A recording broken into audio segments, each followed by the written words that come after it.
Ask us Fridays. So how's it going, guys? Thanks for all the feedback last week. We Yeah, had it was great. a bunch of questions, specifically around sort of just being a little bit more clear about general anesthetic versus IV sedation, and also about how safe or risky these procedures are, right?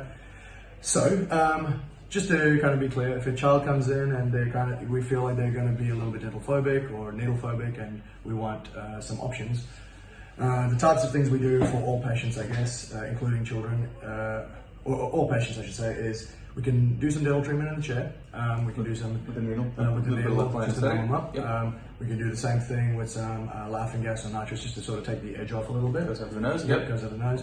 We've got other sedation options in the chair. Sometimes it's oral, sometimes it's like intravenous, like twilight sedation. You might have heard of things like that. And the fourth one is putting the patient in hospital and having an anaesthetist in there and kind of doing our thing, right? With children, basically as a blanket rule, we don't see, we won't see them in the chair with any sort of IV sedation, mainly because these anesthetists have basically kind of It's generally age specific. If they're under a certain age, they're not going to be comfortable. It's not going to be They safe. just don't feel enough. like it's safe enough to do it.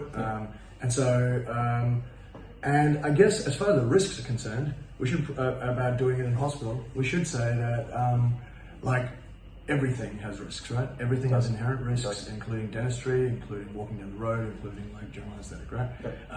And so it's not really about whether there's risks, or at least not at that small level. It's about like how do we manage it and how do we make sure that we are on top of it, right?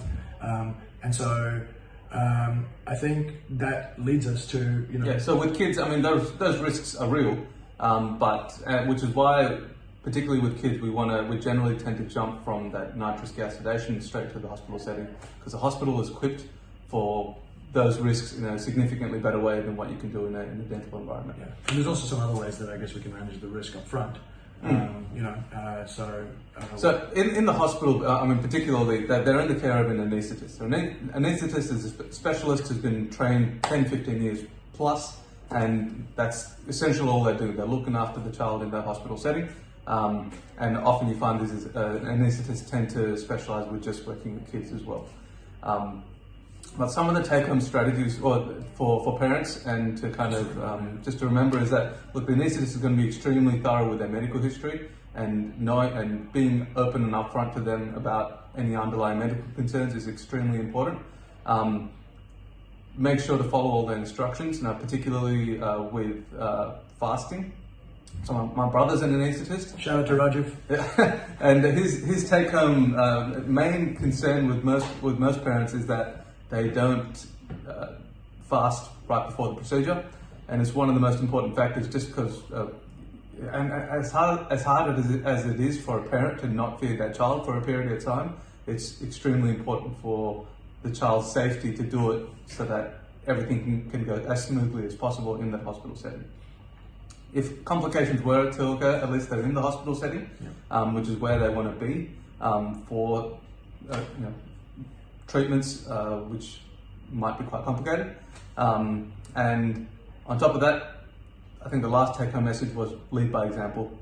Parents need to be that role model for their child, and if they're nervous, if there's nervous energy from the parent and they're showing it to the child often takes that on board as well, and so it makes the experience even more potentially traumatic in the hospital. Whereas if the parent is quite positive, and that'll often reinforce the child that, look, this is going to be okay, and then you can go freak out in another room with the child after something like that. That's harder from the kids. The easiest way to do it. Yeah, and look, I think as we said last time, I've had both my nephews go under general anaesthetic for dental treatment in the past. If my daughter needed general anaesthetic for some sort of medical or dental procedure, I would definitely do it if that was what the most appropriate thing was. But if you follow these instructions that Harry was talking about, you're more likely to kind of be fine, right? And but obviously, if we can avoid general anesthetic in the first place, that's probably going to be ideal. Once you have the problem, you can't avoid it. But what we can do is you can focus on oral hygiene for your child. You can focus on regular dental visits. You can focus on bringing your child in early before they have any problems. So hopefully we can even avoid having this conversation about general anesthetics and stuff in the first place, and just provide them a really safe kind of environment for them to grow into, and as they get their oral hygiene and their dental health under control. In shape, yeah. Yeah, cool. All right. See you guys. See you, bye. See you next week.